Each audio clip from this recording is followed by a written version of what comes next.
čau lidi, já vás vítám u mého dalšího videa a tohle je random vlog, pardon.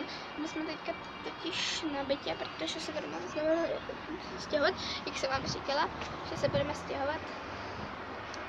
Tak se stěhujeme, mám to tady trošku, tady je takhle barák, prostě velký a bude i vevnitř, tady máme prostě to a tamhle vzadu je potom já jsem se chtěla nějak rozličit, potom tam je pardubická hala, jakože hokejová.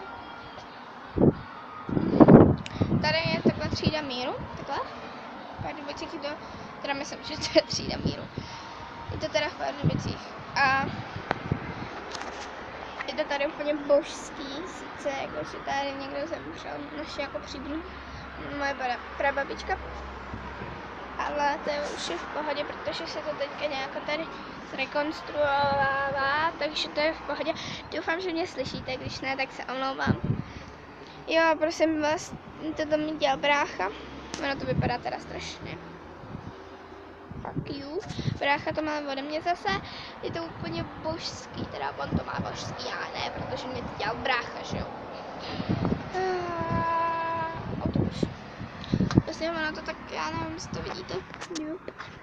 Nevidíte. Prostě tam je strašný teďka bordel. Je tady docela zima, já jsem úplně nalehko. Doufám, že mě teda nespadne mobil, protože zase jsem nechala kameru doma, takže je to úplně božský. No, prostě to takhle tady nějak vypadá, takhle. Doufám, že mě nikdo nepozoruje, to by bylo strašný. Jo, jinak mám nový kryt, nebo jsem si dělala, počkejte. Bylo to zase, já nemyslím, já jsem ho netočila teda, protože jsem nevěděla, jako, to bylo dobrý nebo ne. No, takhle vypadá úplně božský. Je to z laku na nechty, úplně božský.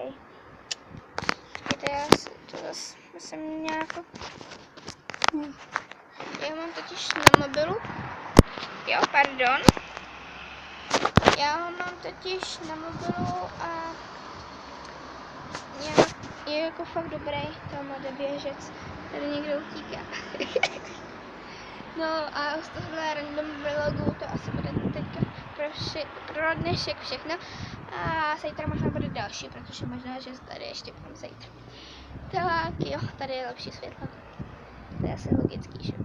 Když to tak vidím. A tohle je k tomuhle random vlogu dneska všechno. A u dalších random vlogů